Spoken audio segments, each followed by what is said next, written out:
مرحبا بعداد براقين وراعد قربوا معاد بالقاعة تباعد مرحبا في حفل بالسما المساعد نفرح بقرب الرجال الطيبين نفرح بقرب الرجال الطيبين. انتهض يا شعري اللي وسط صدري انتصف بدر السما وتقول بدري ما عرف بدري ولكني ومدري ودي ابدع ما يحب السامعين ودي ابدع ما يحب السامعين. الشعور عانق العليا السعادة فوق شم جبالها ذعذاع برادة عادة في روس ربعي خير عادة باللوازم والمحافل حاضرين باللوازم والمحافل حاضرين. الطرب ضرورة الحفل الملح حتى لو باصواتنا عله وبحه نشعل القاعات رديه ودحه بالصفوف وبالكفوف وبالهجاني. هالقصيدة جمله فعلي وطبعي لا غدا فعتاي بها العلا وربعي ما يجف وطيبهم سلي ونبعي طيب جد وطيب ود ومعتلني طيب جد وطيب ود ومعتلني. بارك الله بيت معرسنا المقرب بارك الله للعتيبي المعرب كل منهم بالكرم سيف مجرب ما يرد عن مواجبه يميني ما يرد عن مواجبه يميني. ليلة بسامها دومي تبسم بالبشاشة والهنا شبلان موسم والقبول من الله المعطي مقسم رغم أنف الكارهين الحاسدين رغم أنف الكارهين الحاسدين. إن بغيت الطيب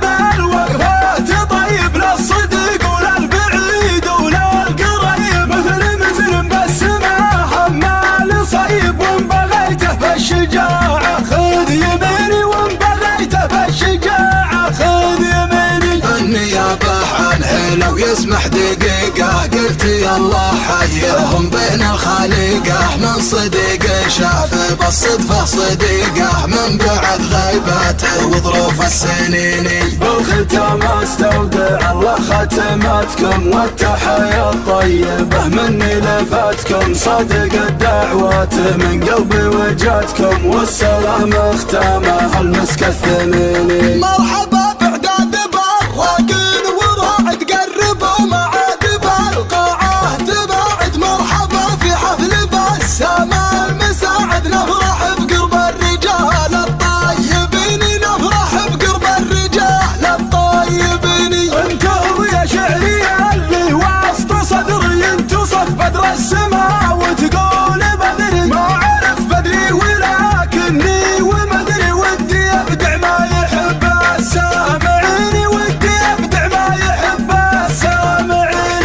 الشعور عانق العليا السعادة فوق شم جبالها ذعذاع برادة عادة في روس ربعي خير عادة باللوازم والمحافل حاضرين باللوازم والمحافل حاضرين. الطرب ضرورة الحفل الملح حتى لو باصواتنا عله وبحه نشعل القاعات رديه ودحه بالصفوف وبالكفوف وبالهجاني. هالقصيدة جمله فعلي وطبعي لا غدا فعتاي بها العلا وربعي ما يجف وطيبهم سلي ونبعي طيب جد وطيب ود ومعتلني طيب جد وطيب ود ومعتلني. بارك الله بيت معرسنا المقرب بارك الله للعتيبي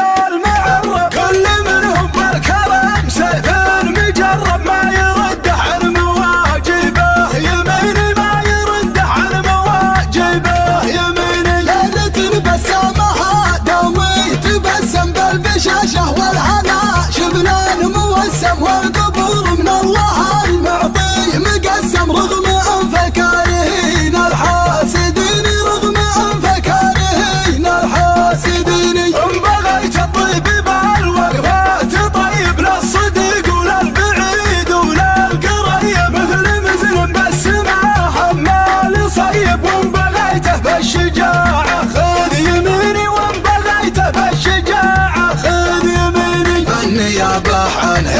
يسمح دقيقة قلت يا الله حيهم بين الخليقة من صديق شاف بالصدفة صديقه من بعد غيباته وظروف السنين. بالختام استودع الله ختماتكم والتحايا الطيبة مني لفاتكم صادق الدعوات من قلبي وجاتكم والسلام اختامه المسك الثميني.